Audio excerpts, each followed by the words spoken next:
siang hari ini atau sore hari ini saya didampingi oleh yang paling ujung ini adalah Inspektur Jenderal Angkatan Darat, Letnan Jenderal TNI Beni Susianto, kemudian Koordinator Staf Ahli Letnan Jenderal TNI Besar Harto, kemudian Wakasat yang baru, belum ada seminggu Mas ya.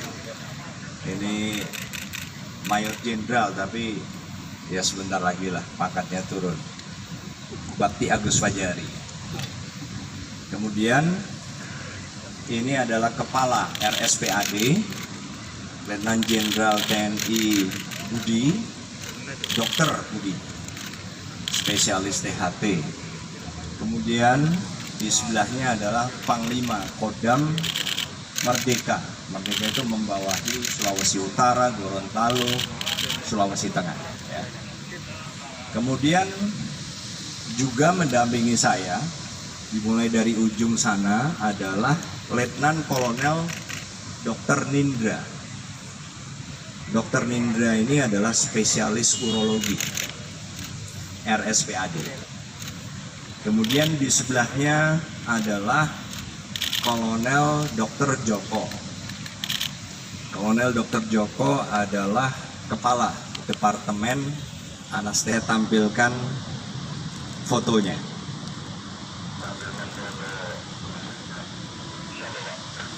Kelihatan ya? Ya, jadi di sebelah kiri adalah Sersan Manganang saat dilantik menjadi Bintara berpangkat Sersan 2 pada Desember 2016 yang lalu. Kemudian di sebelah kanannya adalah foto pada saat Sersan 2 Manganang berolahraga. Rekan-rekan sekalian, jadi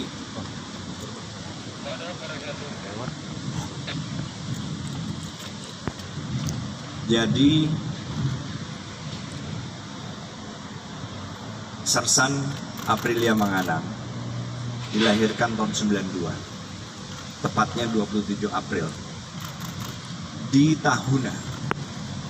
Tahuna itu saya ingin juga mengajak rekan-rekan kalian untuk melihat lokasinya di mana.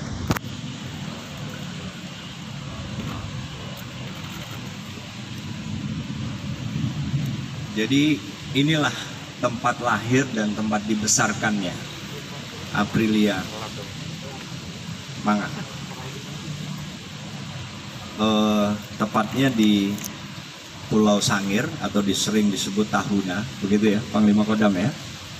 Dan kalau kita hari ini, kita tidak berbicara tahun 92, hari ini kita naik kapal itu kira-kira dari Manado 8 jam ya, kira-kira Pangdam ya, kira-kira 8 jam ke arah pulau ini.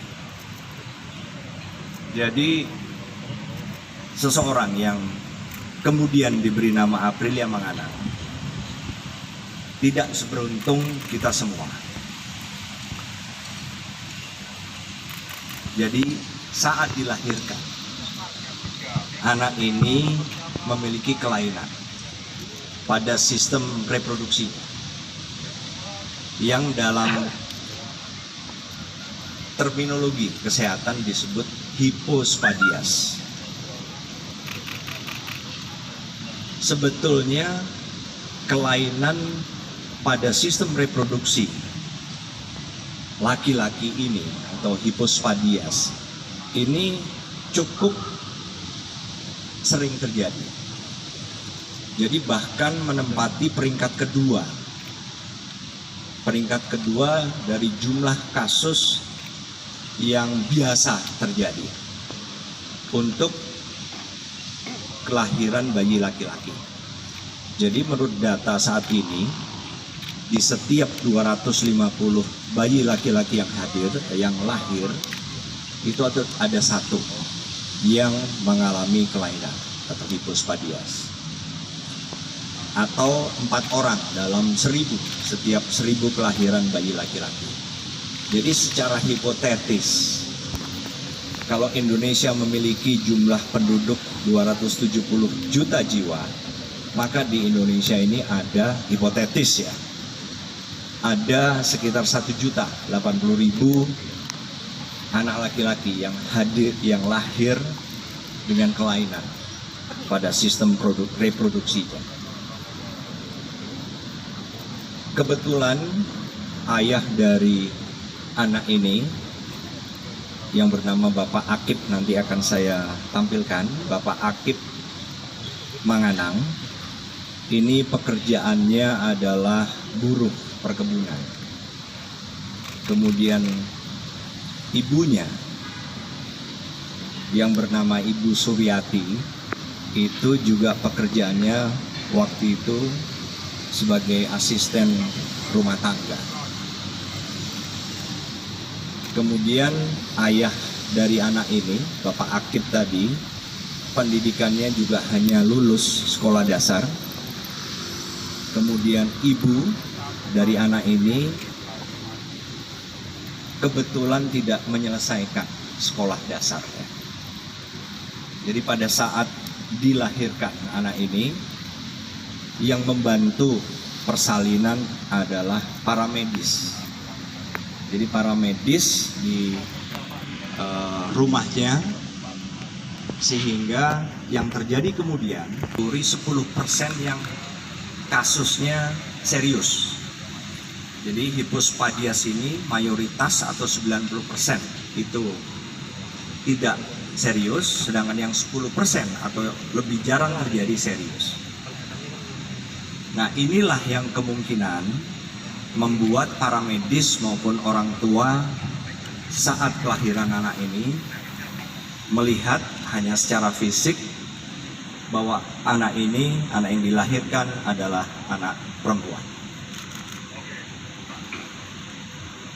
Kondisi ini terus berlangsung sampai dengan Aprilia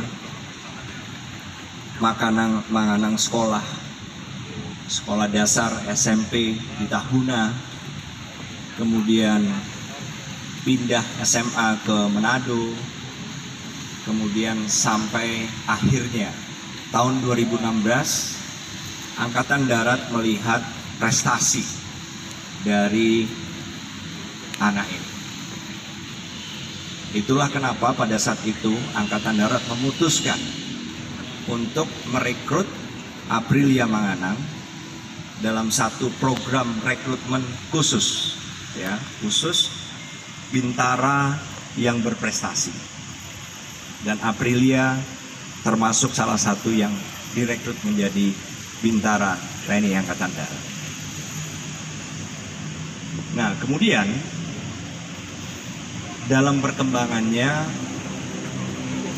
kami melihat, ya, secara kebetulan kami melihat dan mengamati, termasuk komandan satuannya yaitu Panglima Kodam di Manado, melihat dan melakukan pemeriksaan, dan itu dilakukan pada tanggal 3 Februari yang lalu.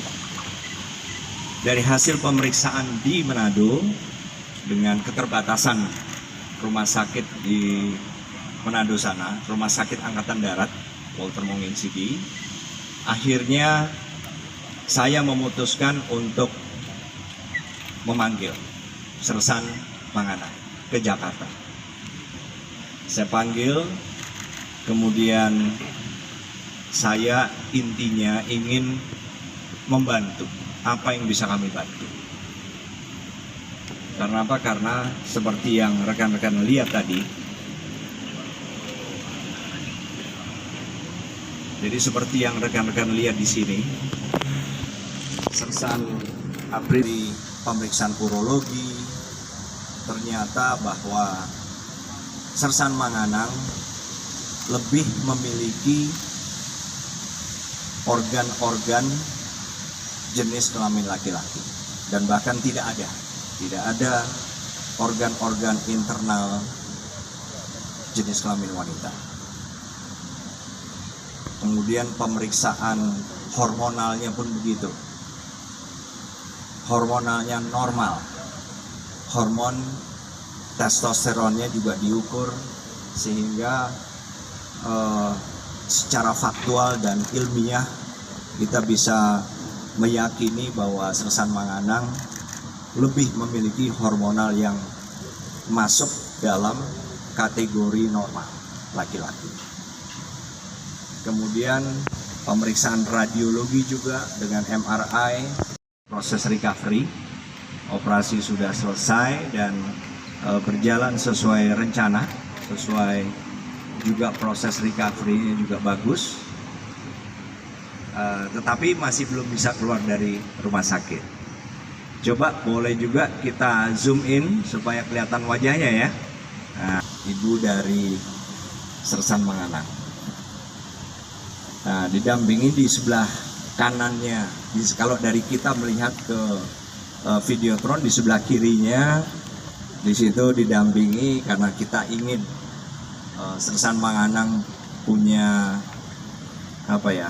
punya tekad yang kuat, punya semangat. Ada istri saya di situ di sebelah kiri, dan di Mami bisa ini Mam kasih tangan. Waduh, kurang dengar ya.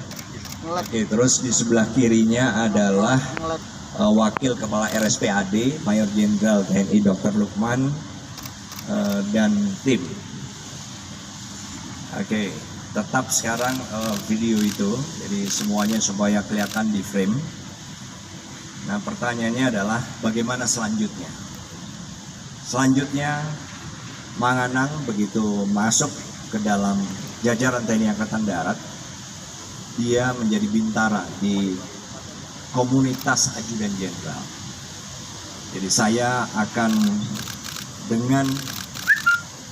dengan kondisi ini, maka saya dengan staf akan melakukan evaluasi untuk memberikan tugas yang lebih pas. Kemungkinan besar kita akan tempatkan pilihannya di perbekalan dan angkutan, atau bahkan di kesehatan, tergantung passionnya Manganang ini lebih besar di mana.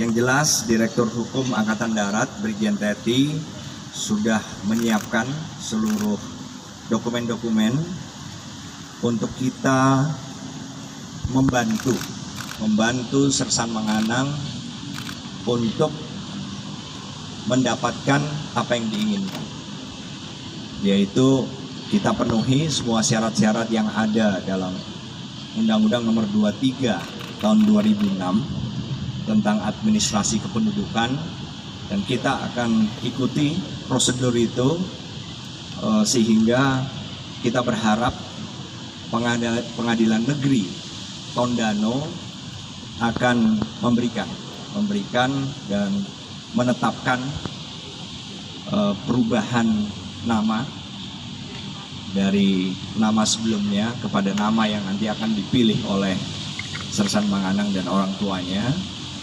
Kemudian juga perubahan status jenis kelamin sesuai dengan pasal 56 dari Undang-Undang 23 itu. Jadi kira-kira inilah yang saya ingin sampaikan kepada rekan-rekan media, dengan harapan setelah ini Sersan Manganang bisa menjadi seseorang yang memang ditakdirkan untuknya. Itu saja. Saya buka pertanyaan. Jangan lupa subscribe ya.